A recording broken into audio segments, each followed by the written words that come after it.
We also got free garlic bread today. Abundance. Abundance.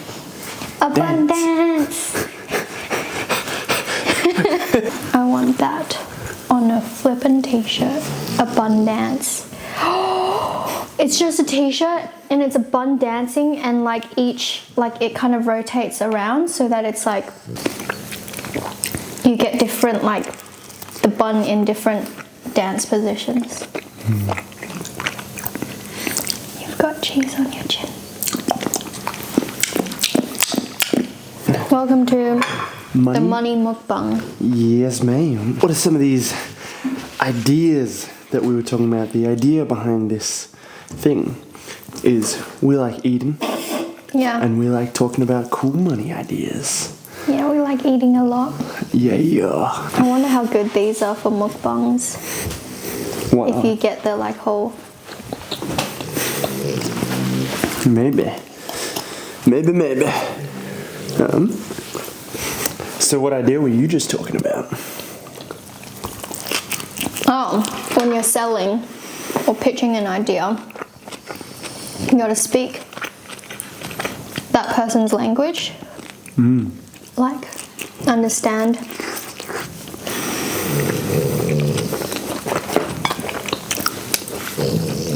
What would likely get them to say yes? Yeah. And I think the way that I've really thrived in my career is I don't sound like a marketer. Or as I don't know if it's just me, but I get the ick every time I hear a marketer. Alan does it okay. Like, he's not so much. But other marketers, when they start the videos, it's like, oh, you can just tell you're a marketer. This is actually my dream. I've always wanted to be a mukbanger. Mukbanger. I'm getting emotional. I'm getting emotional. Dreams come true. They do. To think all of this, like the dreams come true side of things, come from us doing social media and just really getting into business fully together. Because you're on track to be a doctor, and I was on track to be like personal trainer, physiotherapist, not even an online guy, you know? I think you had like 200 followers and it was locked profile. I was like, I can't even stalk this guy. Oh yeah. Oh yeah. Just from doing the stuff that we do, you know? Pretty cool. I do forget that sometimes. I'm like, we've pretty much, like, for most people, in regards to them, like, we built the dream. Always wanted to do that. Yeah, we built the dream. And now we're just living it. But then it's like, once you've done it, you just want to keep going. You're like, surely this isn't it. Yeah, it's like we were talking about this with it was our mate yesterday at the drone store. I know who you're talking about. I was going to say Jacob, but... Connor? No. Conrad. Is it? Something like that. Okay, well, okay. There was a guy at a drone store. The DJI store.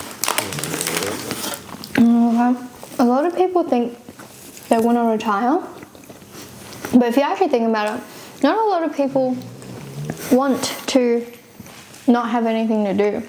And that's why I think so many people push back retirement and they never actually achieve their financial goals, because their brain knows if they get there, they're going to hate it. Yeah, it's like that Jim Carrey quote. I wish everyone could be successful and have everything they've ever wanted so they can see that it's not all that it's chalked up to be. Something like that. Or Naval Ravikant's like, you have two lives. The first one starts when you realise you only have one. And I heard it in relation to Vanessa Lau recounting like why she left social media, and she was saying Vanessa Lau? She's like, you reach your goals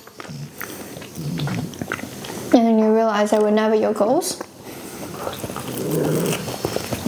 And she was saying like how that quote helped her kind of see,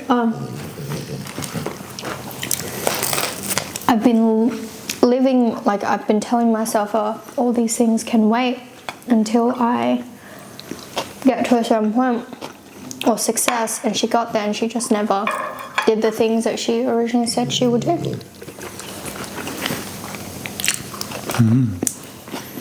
And so she's like, I actually wish people could make all the money they want in the world. And she was actually saying people will try and discourage you from like making money because they're like, no, it's not what you want.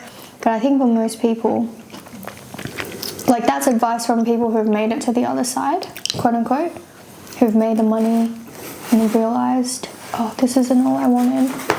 But for most people, they actually need to go through the journey of getting to the other side to realize that, to actually know it. It's like when you're like something we did today where you're like, oh, the finance thing. It was like, oh yeah. But then, unfortunately, people get stuck in that race to the first goal post, you know? They forget that there was a second goal post after that. Like their whole life was not just to work. It's like you do have to experience it first in order to. I was kind of thinking that, I was like, part of our thing is essentially like getting people to where, helping people get to where they want to go so they realize it wasn't fully just like where they want to go. Like that wasn't it. Like, not that it wasn't it at all, but that wasn't final. You know? But until you've actually been there, it's like you can't perceive, you can't comprehend something that is outside of your awareness. Yeah, outside of your awareness. Or even if you sort of can, then it's like, well, I think if you can, that means you do understand it, but you're actively, your subconscious at least is actively rejecting it. So you're like, oh no, that's like easy for you to say when you've made all the money kind of thing, or they're like, I don't know.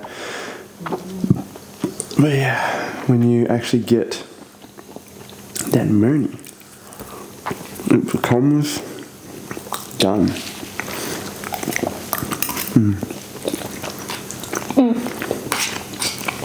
People just might not see that going in, or like be able to comprehend it. Like they might be able to intellectualize it. Been using that a lot lately, but to really embody that and understand it on that deeper level where it's like your body feels it, or you're really about that, is different, and it takes that experience. So normally going through it being like, oh, okay, you get to the other side, and you're like, oh, perhaps this is, perhaps they were right. This is not what life was about. Yeah.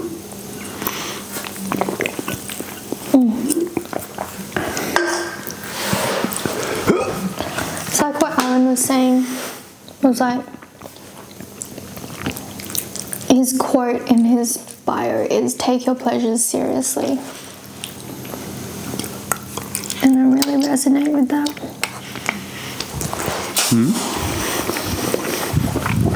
I need a drink, I'll be back.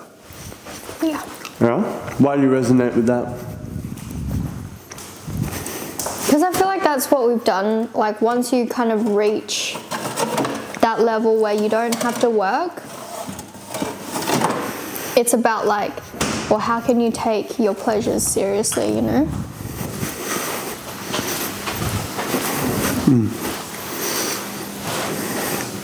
That's what I think, anyway. Kind of, that reminds me of that, when I saw that the other day, it was like that Matthew McConaughey one, where he's like, I take my sense of humour very seriously. As well. I'm very serious about having a sense of humour. This must sound so good on the mics, the crispiness. So I'm just following like one of our old mates, his journey, and I feel like That's why I'm like, he's so young. I want him to get it. But, you know. He probably won't. You reckon he won't ever? He might. At some point. What do you think? What is it that you're like, oh, you want him to get?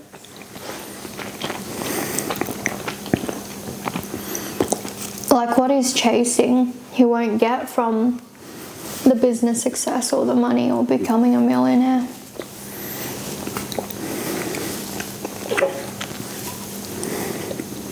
You know? Here. Hey. Eat it. Eat it.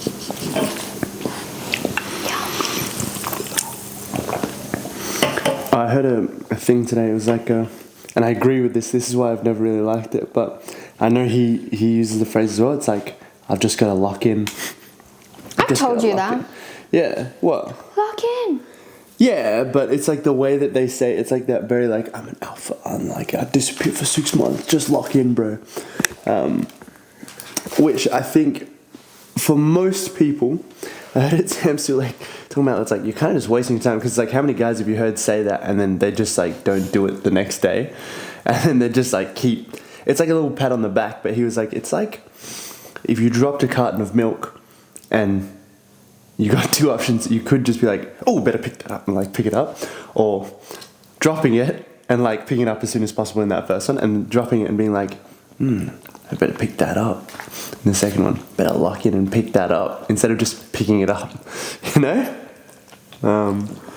That's how I kind of see those like just lock in things, you know? That's what I was saying, trying to get across in the walk yesterday. I was like, go do it. You know, even though you walked into a bowl.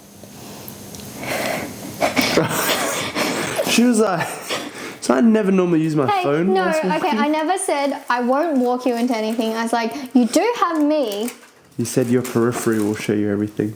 Yes, like and it showed you, but I didn't say it will save you from everything. Yeah. But she was like, it's like what would you call the exercise? An empowerment, like a just lock in exercise. Yeah. You could also have been like, no, we're going to stop walking. Yeah. And let me do this. Yeah. I'm just kidding. That's me gaslighting. Well, it was an exercise essentially in like channeling higher states of being. Oh man, I wish I wasn't lactose intolerant.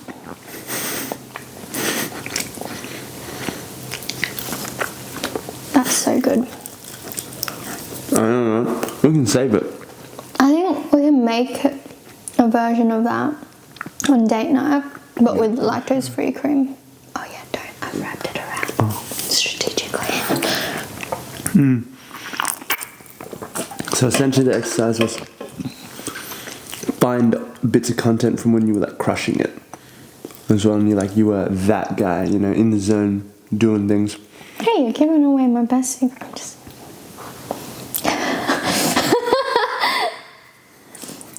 TM. That's a verbal trademark. See, the thing is, if I were to abide by that, I'd just cut out everything in the video. Yeah. No. It's a joke because of earlier. I said lead magnet, TM. Sales call. TM. And then you just change that to strategy call and you trademark it. What a jackass. What an absolute nonce, bro.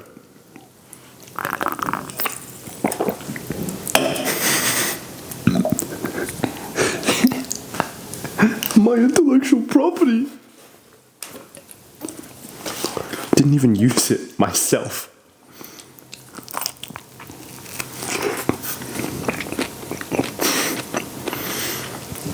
Anyway, enough of that hatefulness.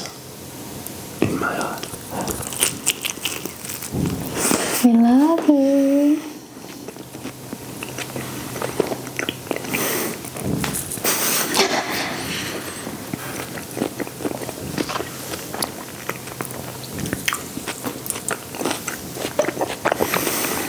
Alright, what were we talking about? Mr. Just Lock In. Oh no, we were talking about the story. So what I got you to do. Oh my gosh. Oh my gosh, do you see the time? Yeah, I do see the time. Oh no. What, you have something on? No, I was just like, I didn't know that was the time. It's midnight. Okay, we love that. What is that? Did you have something you need to do? Fast feedback. Submitting it? There's a time cut off now, so. Anyway, you talk, because you can tell the story. So is this exercise for just like tapping into times when you were in like the flow state, basically? Like you made pieces of content. One of the things is like when you made pieces of content that were like in the zone kind of thing, and you felt powerful. You felt like, for me, it's like felt like the man, you know. Because I mean, I've been talking about it pretty openly on my thing. One sec.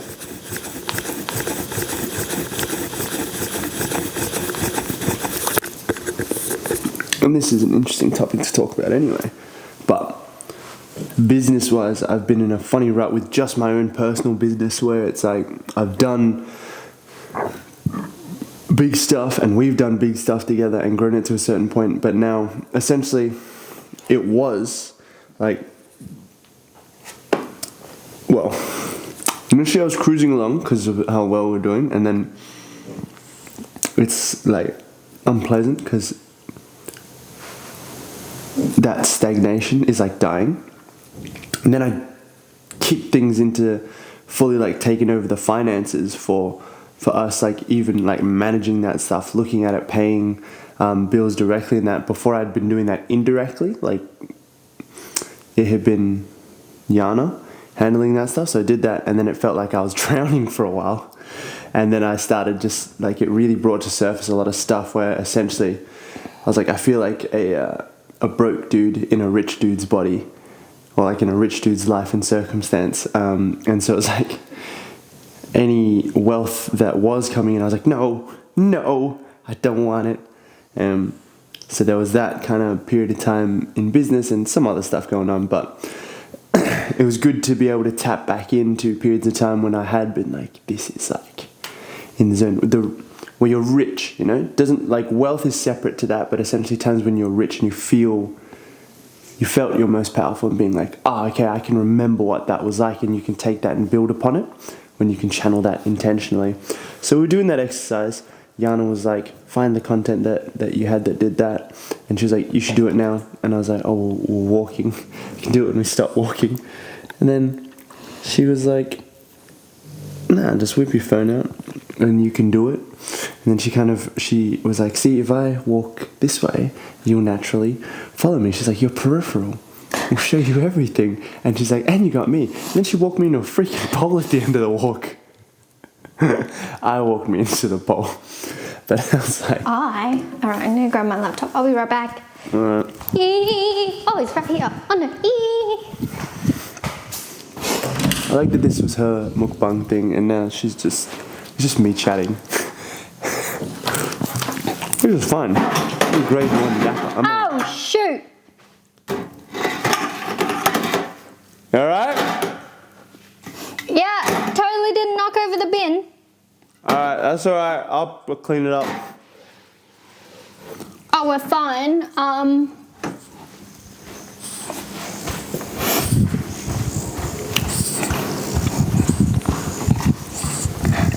Need me to clean it up now? No. No. Yeah, but it's fine with me because I'm an S-tier yapper. As they say. How the young kids say it. Talking. It's how the young kids say it. As the young kids say it nowadays.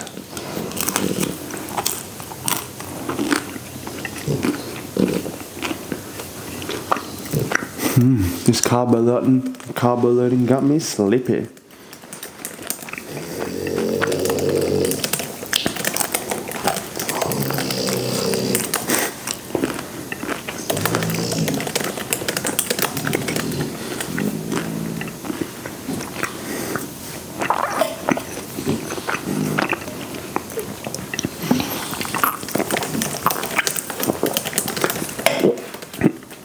So yeah, the hard thing with me doing these kind of mukbang things is I'm either really good at talking, and that's it, because then I just don't eat. But then if I zone into the eating, I just don't talk that much. Otherwise it opens up a whole can of worms. Yeah. But it's good fun. We had some sick ideas in the car as well. Like that's a lot of where we have some cool ideas for just like business ideas and that kind of thing. Especially getting to hear the way Yana's mind works. Like, oh, you could do this, and she just builds out these whole businesses. Just like whilst we're out to get some pizza, she's like, oh, this. I'm like, wow, pretty good. Oh, so linking to what Yana was saying before, with the financial literacy side of things, there are a lot of things that she understands because of how she grew up, but also her intellect and like just the way she thinks about things, questions, thinks deeper. She's got a big thing with like maths and numbers. I'm speaking about her like she's not here, but she isn't here right now. She's off with the fairies, bro. She knows a lot of things that really help her with like managing our personal finances and that. And it's just stuff that I didn't even understand or really know. And I think it's important to be able to talk about it. I did feel a bit ashamed that I didn't know this stuff. But the system is set up that way so that you feel so much shame around it that even if you do get to a point in life where you can actually question the things, you prefer not to because you feel like you should already know by now. But prior to that, like this is financial stuff, but prior to that, most people spend their whole lives like just keeping their head above water, just drowning. And the system is made that way to like keep you engaged in fear and panic. So you kind of just like keep turning over the system and like you just pay your taxes and that kind of thing because you're so scared of ever questioning it in the first place. And like your sense of safety, or like if we're talking Maslow's hierarchy of needs, the lower rungs are so in jeopardy all the time of like, oh, I just make enough to live week by week and that kind of thing, or month to month, that you're never going to question the system that you think is feeding you as well. And it kind of is, but it's like feeding you just enough where you like just stay hungry enough, you know, never fully fattening you up, nor never fully letting you die. It just kind of keeps your head just above water, because when we're in that fearful state, not sure about our houses, our security, our finances, that kind of thing, then you'll really just play into that. So we were looking at stuff in relation to like credit cards are probably the biggest example of that, but it's like the way that banks and that use language around credit cards and like the way it's like misleading language. And hang on, I made a note because I was getting to do what Yana does and talk to ChatGPT, because she knows how to prompt it really well and like ask it questions to actually learn a lot of stuff in a smart way. And you know, good thing about ChatGPT is it's the higher level of quality questions you can ask these search engines and that kind of thing, the better answers that you get. So that's another really key skill that she has and continues to develop. But yeah, on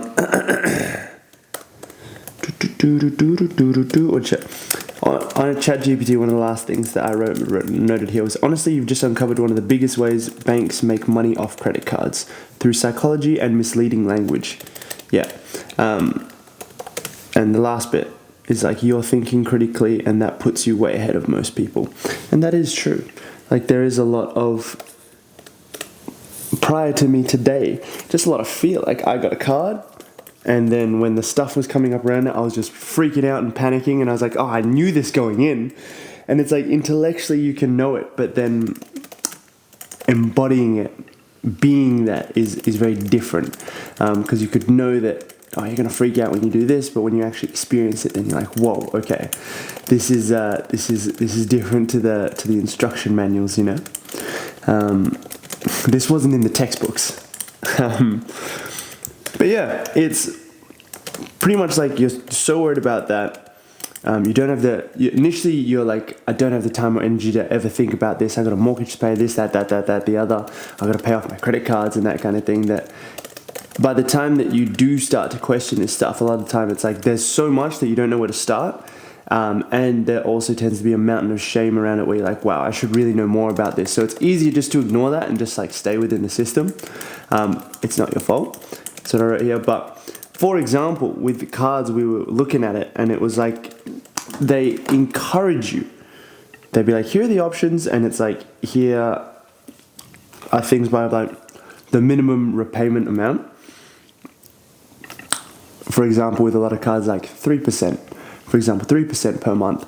And it makes you think, so say in like a 2-year period, that you'd be paying off the whole thing within that 2-year period. But you're actually paying off less and less of it as you go on each month, because the 3% decreases the relative amount that you're contributing towards the total required at the end of in that period of time. And so as a result of that, quite a high amount is left over, because most people won't think to check. Like, I wouldn't have thought to check. I just assume that minimum repayment, the terms mean that I'm making repayments that minimum repayment would result in me not, like, there'd be no outstanding by the end of like a 2-year period. But we're crunching some numbers in that. And for example, if you do the 3% of like, I think we did like $10,000 as an example at the end of 26 months. If you go 26 months doing the 3%, you still have like 4,500, pretty much 5,000, 4,800 or something like that left over that you haven't paid. And then in the one that we were looking at, it's like a 0% interest period for that 26 months. But then as a result of that, if you don't realize that you've got the 4,800 there, then you think, oh, sick, I've been repaying it. It's been like 2 years of this. Should be pretty close to being done. But you're like halfway. And then what kicks in with that is like 21% per annum interest on that. So straight out the gate, you hit with like 20% of that was like an extra $900 or something, which most people don't have the means to pay straight away.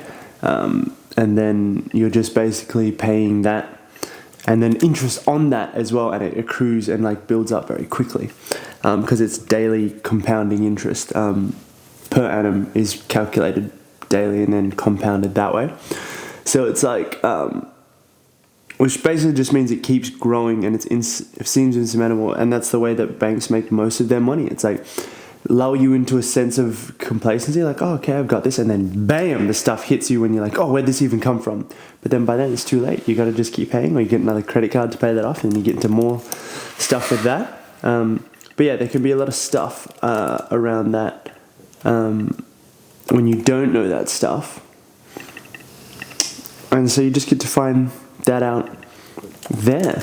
Fortunately, I didn't really have to learn the hard way. I mean, like, I've been going through it, like, stressed about this stuff, and like doing the kind of the work on my mind that helps with this kind of thing. Yeah, but even realizing this, and thankfully I've had Yana this whole time, but now I get to learn this stuff for myself, and I realize how powerful this is, and why she has such this ability to do things. It comes from that wisdom and the ability to apply that accordingly. Like, it's one thing to have the wisdom, because a lot of people, or the knowledge rather, a lot of people have that, like accounts and that, for example, you'd be like, they know how it works. But it's another thing to have the ability to actually wield that knowledge into wisdom and to actually utilize it to your advantage. Because, for example, we've talked about a lot of accountants know this, that, they know the tax codes, all this different stuff, how credit cards work and all that. Oh, you shouldn't do that. But they're all like just as broke as the rest of society, like the rest of majority of the society. because they don't know how to put stuff into place. They got other stuff going on. It's the nature of the job a lot of the time is very much like look at directly what's in front of you and always account for what you can afford now. But you know, it's a little sneaky trap there because like their whole thing is like, well, the common sentiment I hear from accountants is like, what can you afford? But then it's like, well, if you always invest according to what you can afford or where you are now, you'll always only be able to afford what you've been able to afford. Yeah. But it sounds smart to say like, just, you know, invest for what you can afford. But that's where like our accountant, the first year that we did some stuff with him and we were looking to do some unconventional business where we were basically leveraging some of our assets to get some cash for that stuff. And that one was like a 100k cash in one day. Kind of thing, so not bad. But during that period of time, he delayed the process 6 weeks unnecessarily because he kept calling us up every 2 weeks. Like he did it 3 times and just asked us like, oh, you've kind of given on the statement here that you've put 40,000 into like your personal development or like investing into your learning and that kind of thing, your business. And he's like, are you sure? And we're like, yep, that's what we've done. Like the money's spent. Yeah. And then he called up 2 weeks again. It's the exact same question. Yep, that's what we did. 2 weeks again. Yeah, man, that's what we did. Like, we did it on purpose. It's like, we didn't accidentally spend $40,000 on our learning. And because he sees the rest of the numbers, it's like the implication being like, this doesn't make, like, you guys can't afford this. Like, this didn't make sense for where you are now. But we had gone like, well, this is where we were going anyway. And if you think about it, like the school system and that's set up that way anyway, because you pay $40,000 for a uni degree, that kind of thing. I mean, on the lower end. But you don't really think about that debt because it's subsidized. But like for myself, I got HECS debt in Australia. Some people are paying way more than that to get something that doesn't, like, to learn a skill or get a qualification. For example, most uni degrees, that doesn't actually give them the leverage that it's billed to have. So it's like stable job and like being able to make a good income. It pretty much just like you pay a lot of money or a fair bit of money to get yourself a job in which you're just struggling to get by as well, you know? But I was talking to one of my mates who's studying medicine about it the other day, and we had a whole big chat about that. He was like, oh, but you know, I have to do medicine because otherwise the hospitals won't employ me. But then I'm like, who sets that policy in the first place that you have to have the qualification to work in the hospital? The government sets that stuff. Like the system itself sets that stuff. And who's the one supplying the education for it? The government as well. Like that stuff's all, uni's all done through that kind of thing, or higher education is all done through that. So it's like you create the problem, you sell the problem, and then you also sell the solution. Pretty smart system if you ask me, like genius business model. When you force people to be like, to think they have to like just think so deeply or feel so deeply and so viscerally and emotionally about it that they'll never even think to question it. Because to even question it in the first place is almost like dying. It feels so crazy. So small-minded. So small-minded. Yeah. Not if my guy that I was talking to yesterday. It's a joke. I'm not calling you small-minded, my guy. But yeah. It's from an MLM recruitment video. Like a skit about it.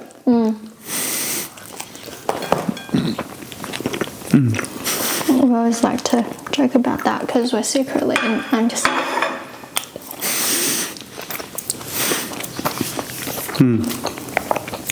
Yeah, so that's been my journey over the past 12 hours. Being like, oh my goodness, the system gotched me. And it's pretty cool to learn this stuff, because I had even been talking to Yana about it over the past week or so, about how I'm like, wow, you've got so much stuff that you know that you don't even realize other people don't know. And it's like, because she's done it for so long and been thinking about this stuff. You were saying that you wrote a like your retirement plan. Yeah, whole plan out at 15, like details and everything. What I'd invest in, what I'd budget. Yeah.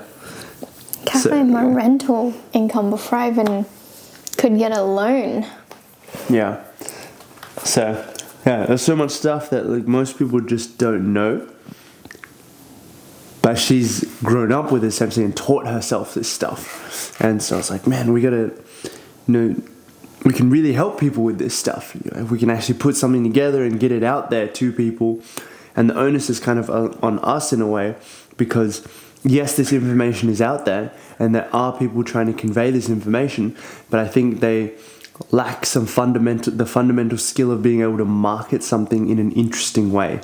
Because, well, I mean, most people do. They think the information is enough by itself, but people aren't sold on information. They're sold on the story, or like, not everyone's just sold on the story, but what they are sold on is the emotional attachment that they ultimately will have to the decision to buy those things, or to get those things, or to make their life better. Even if someone's like, no, I'm more like, it's more about the logic. It's like the logic has to feel right to you for you to go ahead and do it. So it ultimately boils down to how you feel about this stuff. And so the onus is on us, because we've got exciting personalities, both of us, personal brands, and like we don't have to necessarily use our personal brands for it, but we also have the knowledge to be able to like really sell people on like, this is like good for you to know, and we can build that stuff up, and we know how to do top funnel stuff and all that. Yeah, well, it's what I was saying in terms of advice to you. Like, if God had given you this thing and been like, this is it, this is going to save humanity, like, how would you talk about what you do then? Whereas some people really sell from a place of, how do I get people to buy this? Yeah.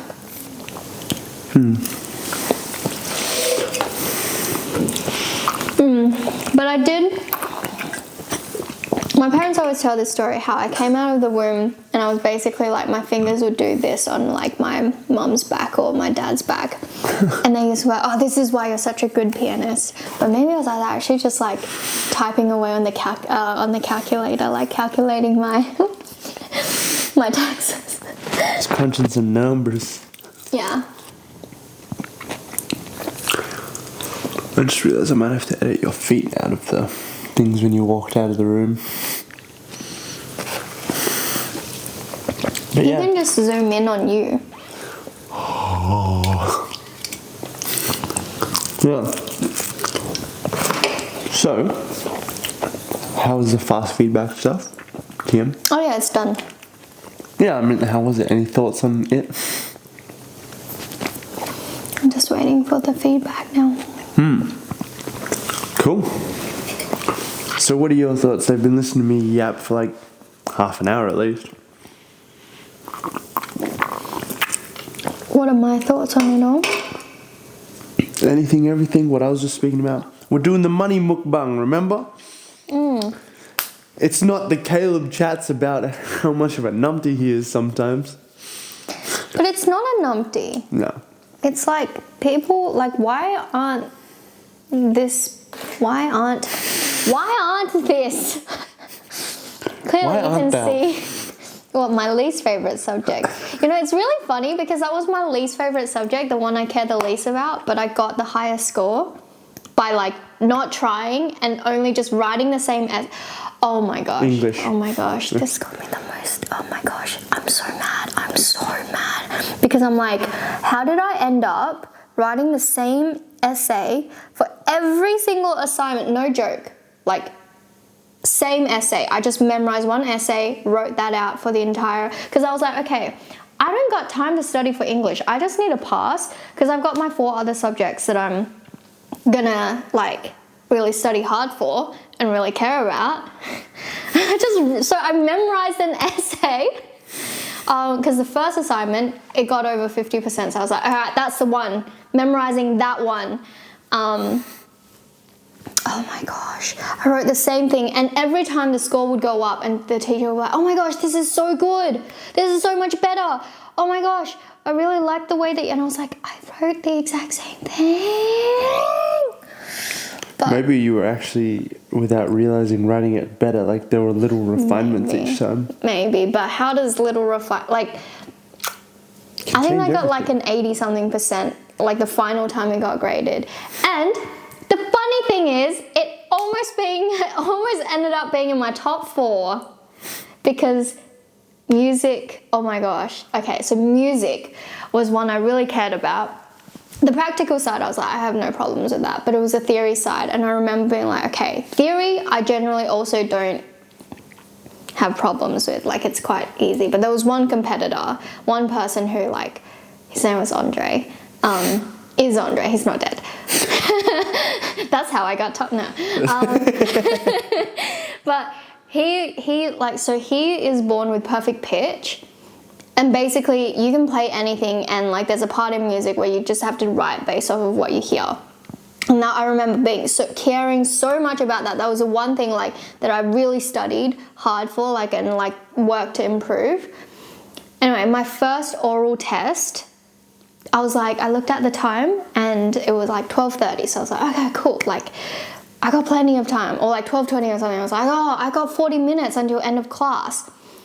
Forgetting that the class ended at 1:30 that day. So I gave myself way too much time, and I ended up only doing like 50% or like less than 50% of that test, because I was like, oh my gosh, okay, I've got like 40 minutes. So my first test, I was like, got it back, and the teacher, like, she didn't even want to give me my results back. I was like, you gotta give it to me. Oh my gosh. And it was like 30-something%, 32%, I'm pretty sure. And I remember like just that music class, I must have looked like such a weirdo, but I just started bawling my eyes out. I was like, my life is over. Like, how am I gonna... Anyway, yeah. And then that year, I got my, like, I worked, so 32%, and then got my way up to like 100% in my oral test. And that 100% was the most satisfying thing ever, because it was the one test Andre got 98%.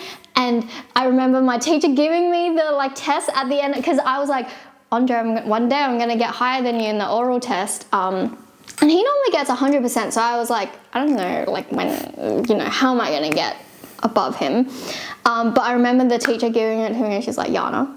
And I was like, my heart sank, because I remember the moment she, like, at the start of the year when she like didn't want to give me my test results, and I was like, oh no, I've done it again, it's 32%. But she put it down, and then Andre was next to me and she put his down. I was like, I got 100%. Oh, anyway, but that stupid 32%, it wouldn't have been that close. But yeah, anyway, English ended up being like 2 marks away from music, and I didn't care about it at all. Like, I'd finish, we got 2.5 hours for the exam. I'd finish like with probably an hour to spare, and the teachers were like, are you sure you don't want to write more? Because my writing is tiny, for one, but two, like, I just memorized it, so there was no like thinking, so it was just like, so I'd end up with maybe like 3 pages of stuff for like a 2.5 hour English exam, and that's with like short answer, and then also your long form essays. You had like 2 short answer questions, I'm pretty sure, and then a long form. And normally you're supposed to write like 5 or 6 or 7 pages. And I was done with like 3 or 4 or something like that. And she's like, are you sure you don't want to write more? I was like, yeah, no. And I just lay my head down and go to sleep till the end of the exam. I can't believe that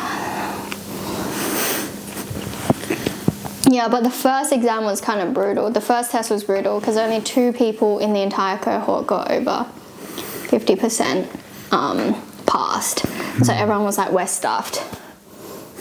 English is the one thing we all need to pass, and like only 2 out of like everyone passed. So wait, what? Fun times.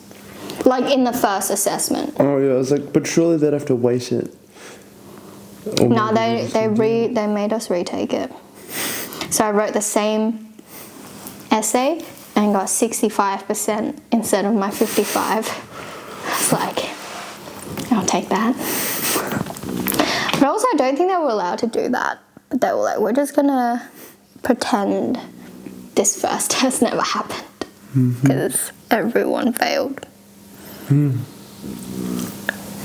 Test taker too good. Test writer too good. Yeah. Man.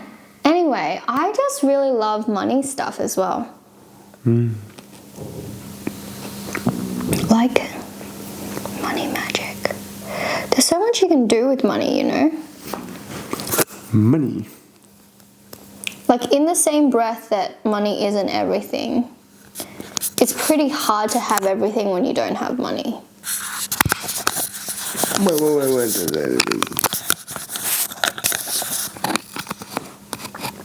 You know what I mean? Wait, don't say anything. Okay, go. You know what I mean? Yeah, I know what you mean. Yeah. No, I mean like... If anyone thinks that was weird, that's because that's like the third time she said it, because I was adjusting my microphone. I was like, wait, don't speak whilst I'm adjusting my microphone. Yeah. Well, I just know that, well, for most people, like, it's pretty hard to have all the other areas of your life when money is an issue. You know, and it's like, it's kind of universal language. People understand money. And you can be like, it shouldn't be that way. Well, unfortunately, we didn't create the world with the rules. So he's fallen asleep. No. I literally just dozed off. I don't know why my hand didn't move, but my leg did. Man, I didn't expect to actually doze off. I was like, your leg twitched, and then I was like, oh yeah, he's gone. Yeah, I love listening, but I think I carbo loaded up a lot. I ate a lot of pizza very quickly. Carbo load. Woo! Good times. Deaded. Something about some of these soft drinks sometimes really put me to sleep.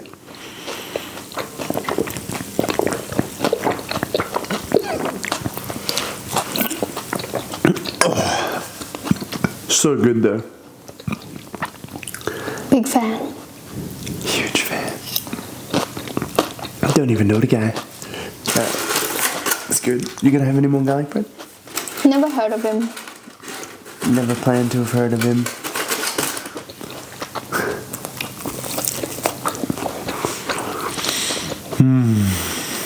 So good. Such good food. This will be a staple of all of our money mukbangs as I fall asleep partway through. Because I carbo loaded too hard, bro. Next time we gotta do it in the restaurant. Oh yeah? That way you can't fall asleep. Yeah. That's right. What should we give us suggestions? What should we eat next time? Oh yeah. Yeah, we can make a bunch of different stuff. Honestly, I think this stuff would be sick as our, like, we've talked about the kind of like, I'll cut this out if I need to, but collaborated posts of our like couples stuff. This would be sick to do live as well, and can kind of like collaborate on the post and that too. We just can't say certain things. Yeah, if we do, I just like won't post the live. Or I'll download the live and then edit it and upload it. My phone, your phone. Go live on mine. Go live on yours. And then go live on TikTok. Collab on Instagram? No, like, you go live on 2 different devices. But you said collab on TikTok, isn't? I'll go live on TikTok. Oh, okay, yeah. Oh, yeah, I understand. Well, I mean, we don't need both phones.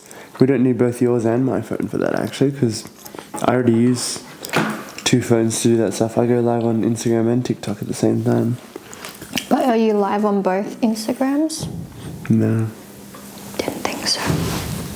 I think that's it for this episode. We got one sleepy boy.